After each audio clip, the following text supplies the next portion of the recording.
Je vais essayer de faire une partie et après de lui remettre un petit peu le... C'est bon comme ça?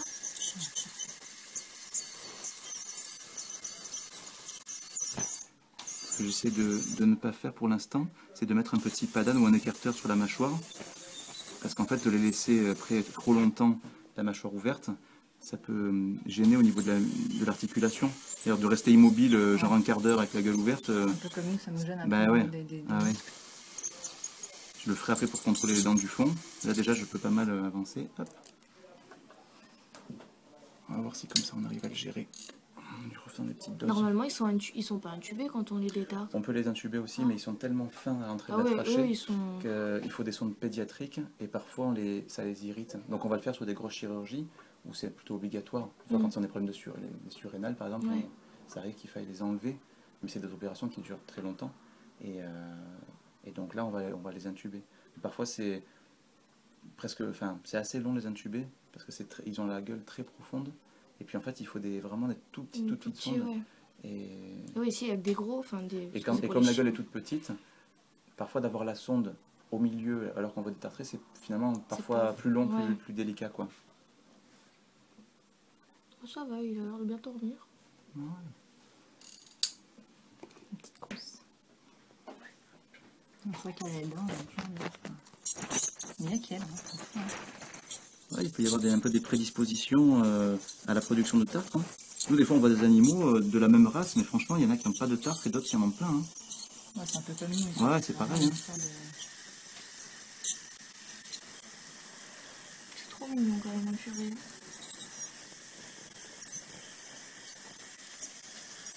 Certains qui sont super mignons, il y en a d'autres qui mordent. Il y en a qui sont pas forcément cool. Bah, le Dexter que je vous ai emmené, lui, il est...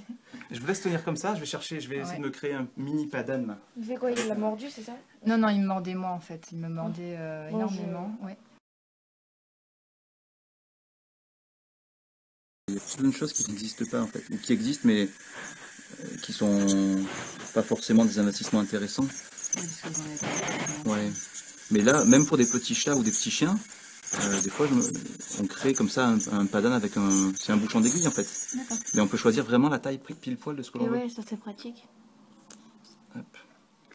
On va refaire un petit peu. Alors on va baisser un tout petit peu. Comme ça. Encore, voilà.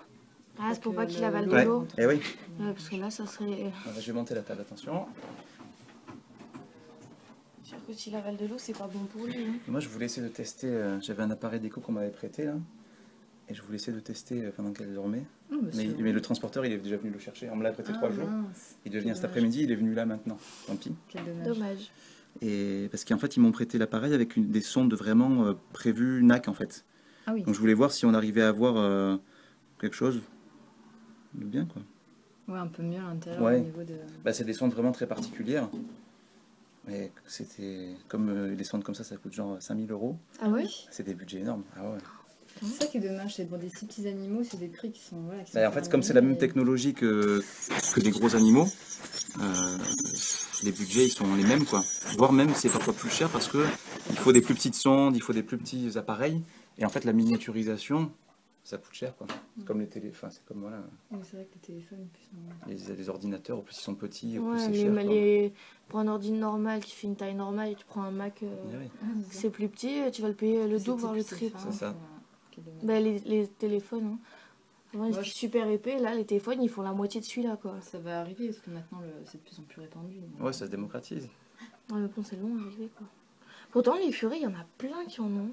Des gens. On en voit de plus en plus. Il y en a plein, mais on est surtout beaucoup de propriétaires à en avoir beaucoup. Ouais. C'est-à-dire qu'en fait, on ne sait pas, généralement quand on a un furet, on ne s'arrête pas à un seul, ouais. on est 5. C'est une espèce de collection en fait. Ouais, voilà. Ah ouais, 5. Ouais, j'en ai 5. Ça va être dur à gérer des fois, non? Parce que ça grimpe partout, ça. Oui, ouais, non, ils ont un parc. Hein, après c'est une organisation. Hein. Voilà, genre les sorties quotidiennes, ça va être le genre de fois, mais c'est sûr, après, il faut du si on les met dans la maison, ils grimpent partout. Ils doivent mettre un peu... On va faire des appartements qu'on appelle ferrets de pièces, hein, donc à l'épreuve des furets. Donc tout ranger, tout mettre hors de portée, mettre des meubles. En fait, c'est presque plus compliqué que pour les enfants. Ouais, c'est ça. Au final.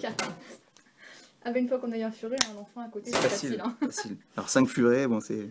bon, on peut avoir 5 enfants là du coup. Encore. Hein.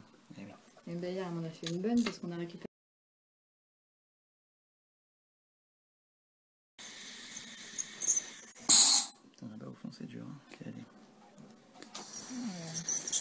dessus aussi. Hein.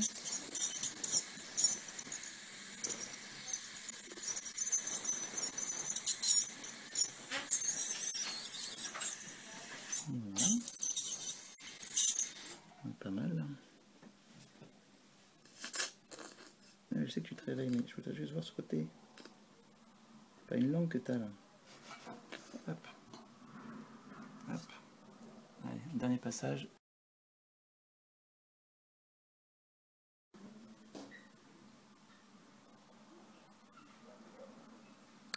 Ok. Là, ma fille. Oh oui, ma belle. Oh là, doucement, doucement. Doucement. Ah, c'est vrai, ah bah oui. Là, il était parti. Hein. Génial le gaz quand même.